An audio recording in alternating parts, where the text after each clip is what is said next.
Idukki ദേവികുളത്തെ Makayiram resort നിർമ്മാണത്തിൽ ജില്ലാ കളക്ടർക്കെതിരെ ഹൈക്കോടതിയെ സമീപിക്കാൻ ഒരുങ്ങി സ്വതന്ത്ര കർഷക സംഘടനയായ അതിജീവന പോരാട്ടവേദി. ജില്ലാ കളക്ടറുടെ നടപടി കോടതി ചോദ്യം ചെയ്തതിന് പിന്നാലെയാണ് കളക്ടർക്കെതിരെ അന്വേഷണം ആവശ്യപ്പെട്ട് അതിജീവന പോരാട്ടവേദി ഹൈക്കോടതിയെ സമീപിക്കുന്നത്. കയ്യേറ്റങ്ങളിലും പട്ടയങ്ങളിലും മാത്രമല്ല, വാഗമൺ അടക്കമുള്ള പ്രദേശങ്ങളിലെ കെട്ടിട നിർമ്മാണങ്ങളിലും തോട്ടഭൂമി മറിച്ചു വിൽക്കുന്നതിലും വിശദമായ അന്വേഷണം വേണമെന്നാണ് പോരാട്ടവേദിയുടെ ആവശ്യം.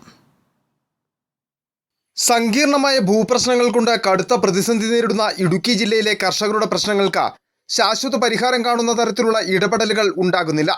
എന്നാൽ വൻകിട കയ്യേറ്റങ്ങൾക്കും വലിയ നിർമ്മാണ പ്രവർത്തനങ്ങൾക്കും ജില്ലയിൽ യാതൊരു തടസ്സവുമില്ലെന്നാണ് അതിജീവന പോരാട്ടവേദിയുടെ ആരോപണം. വാഗമണ്ണിൽ വൻകിട കയ്യേറ്റങ്ങൾ നടക്കുന്നുണ്ട്. വലിയ കെട്ടിടങ്ങളുടെ നിർമ്മാണവും തകൃതിയായി നടക്കുന്നു. ചിന്നക്കനാൽ അടക്കമുള്ള പ്രദേശങ്ങളിൽ ലൈഫ് ഭവന പദ്ധതിയുടെ നിർമ്മാണത്തിന് പോലും NOC നിഷേധിക്കുമ്പോൾ ഇവിടെയും വൻകിട നിർമ്മാണ പ്രവർത്തനങ്ങൾ നടക്കുന്നു. പീരുമേട് മേഖലയിൽ പൂട്ടിക്കിടക്കുന്ന തോട്ടഭൂമികൾ വ്യാപകമായി മുറിച്ചു വിൽക്കുന്നു. ഇതിനെല്ലാം ജില്ലാ ഭരണകൂടത്തിന്റെ മൗനാനുവാദം ഉണ്ടെന്നാണ് അതിജീവന പോരാട്ടവേദിയുടെ ആരോപണം.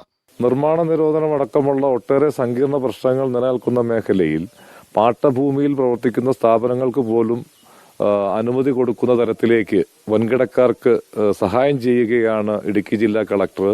പീരുമേട് മേഖലയിൽ അടച്ചുപൂട്ടപ്പെട്ട എസ്റ്റേറ്റ് ഭൂമികൾ വ്യാപകമായി മുറിച്ചു വിൽക്കുന്ന ഒരു സംഘം തന്നെ പ്രവർത്തിക്കുന്നതിന്റെ പിന്നിൽ റവന്യൂവിന്റെ ഉന്നതതല സംഘമുണ്ട്. ജില്ലയിൽ നടക്കുന്ന അനധികൃത പ്രവർത്തനങ്ങൾക്ക് ജില്ലാ ഭരണകൂടത്തിന്റെയും ഉന്നത റവന്യൂ ഉദ്യോഗസ്ഥരുടെയും പങ്കുണ്ട്. ഇക്കാര്യത്തിൽ കളക്ടറുടെ അടക്കം ഇടപെടലുണ്ടോ എന്ന് വിശദമായി പരിശോധിക്കണമെന്നാവശ്യപ്പെട്ടാണ് ഹൈക്കോടതിയിലേക്ക് അതിജീവന പോരാട്ടവേദി നീങ്ങുന്നത്. കളക്ടർ മുൻ കൈയെടുത്തുകൊണ്ട് നടത്തുന്ന ഈ അവിഹിത കേസിൽ സ്റ്റേറ്റ് റവന്യൂ വിഭാഗത്തിനും ഉന്നതതലത്തിൽ പ്രവർത്തിക്കുന്നവർക്കും ബന്ധമുണ്ടെന്നാണ് കരുതുന്നത്. അതുകൊണ്ട് തന്നെ ഉന്നതതല അന്വേഷണം, CBI അന്വേഷണം പോലുള്ള അന്വേഷണം തന്നെ വേണമെന്നാണ് അതിജീവന പോരാട്ടവേദി മുന്നോട്ട് വയ്ക്കുന്ന ആശയം. നിലവിൽ ഇടുക്കി ജില്ലയുമായി ബന്ധപ്പെട്ട ഹൈക്കോടതിയിൽ നടക്കുന്ന ഭൂവിഷയങ്ങളിൽ കക്ഷി കൂടിയാണ് അതിജീവന പോരാട്ടവേദി. ജില്ലയിലെ വിവിധ വിഷയങ്ങളിൽ നിലവിലുള്ള കളക്ടറുടെ ഇടപെടലിനെതിരെ വിമർശനം ഉന്നയിച്ച നിരവധി തവണ അതിജീവന പോരാട്ടവേദി രംഗത്തെത്തിയിട്ടുമുണ്ട്. റിപ്പോർട്ടർ, ഇടുക്കി.